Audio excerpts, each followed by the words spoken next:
Welcome back. So, what are we now? We're in December 2025, and in July of 2025, a fellow YouTuber, Kevin Walmsley from Inside China Business, published a really interesting video stating that China and other BRICS countries were accumulating gold and creating physical gold storage arrangements to support trade settled outside of the US dollar. So we'll just throw to that video and take a look. Good morning. China and the rest of the BRICS countries are clearly up to something big, and our analysts are trying to get a handle on just what. Consider this chart here. The SHFE is the Shanghai Futures Exchange, and we see that in the fourth quarter of 2024, last year, there was an explosion in gold futures trading. For some reason, millions of people began trading with each other using Shanghai Gold futures. Central banks are buying gold in record volumes, 80 tons per month at $8.5 billion, led by China and a bunch of others we can't even identify for sure. Most of the buying is in secret, but China is the elephant here, and they're routing a lot of their global buys through Switzerland. Welcome back. So, 5 months ago, and look, the data and the official announcements show that the process that he described has continued, and central bank gold purchases reached 634 tons in the first 9 months of 2025, and the BRICS Unit pilot launched on 31 October 2025. Intra-BRICS trades settled in local currencies reached 90% by mid-2025.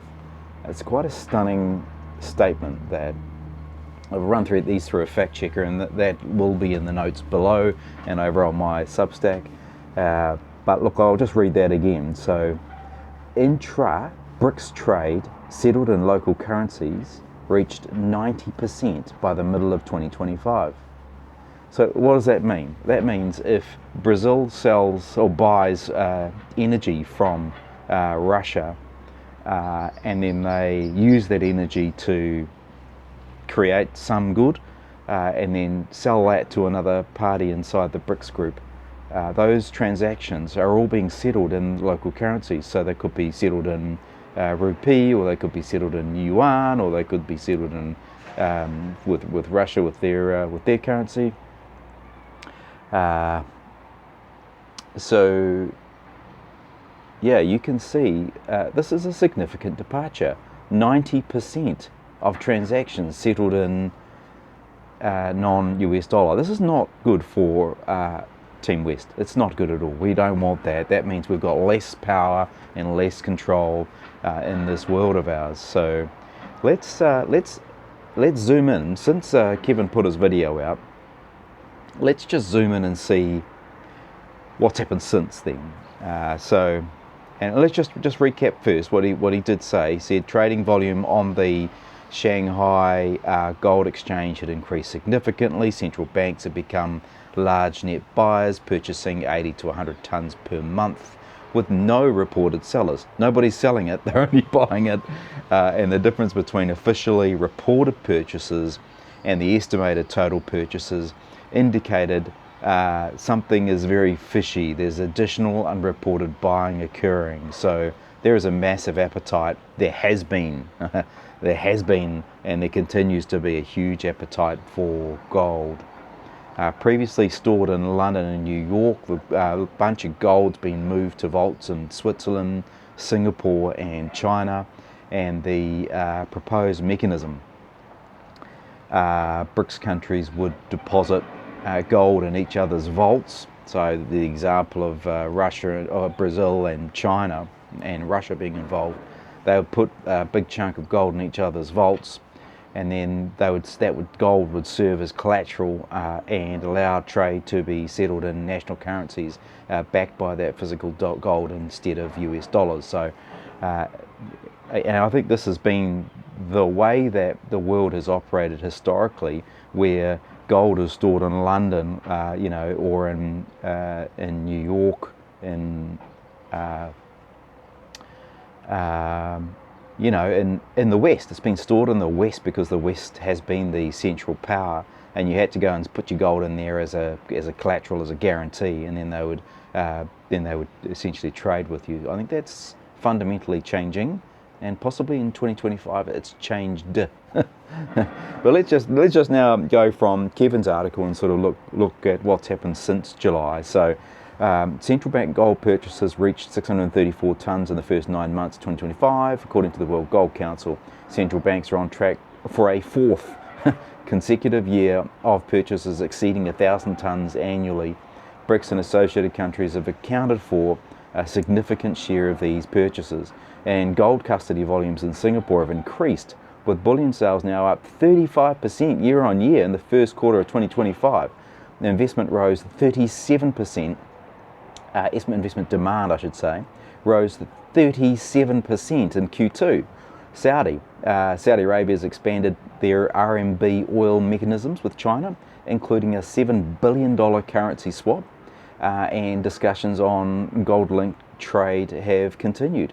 And then at the BRICS Rio Summit in July 2025 and follow-up meetings, they advanced this gold-backed unit, which we've talked about in previous episodes, with a pilot launching on 31 October 2025. Launching, so it's launched.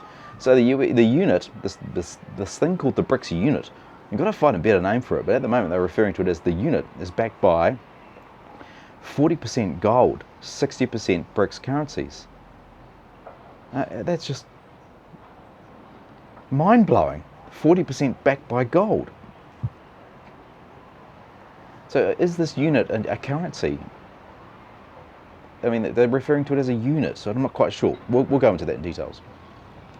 And the share of intra-BRICS trade settled in national currencies, I talked about that, 90% by mid-2025. And recent statements by the US political figures threatening tariffs on countries reducing dollar usage have been cited by several governments as a reason to continue or increase participation in BRICS financial arrangements. So basically, all of these sanctions and all of these threats by some fairly significant figures here in the West, in Team West, have spooked the horses, and they're all, it was some years back when this whole concept of BRICS was first mooted, and then you had, progressive sanctions and tariffs, and the dollar being weaponized and used against the rest of the world, and now, the pendulum is starting to swing the other way, and we're now starting to see the rest of the world form a club, and to start implementing tools to mitigate the risk of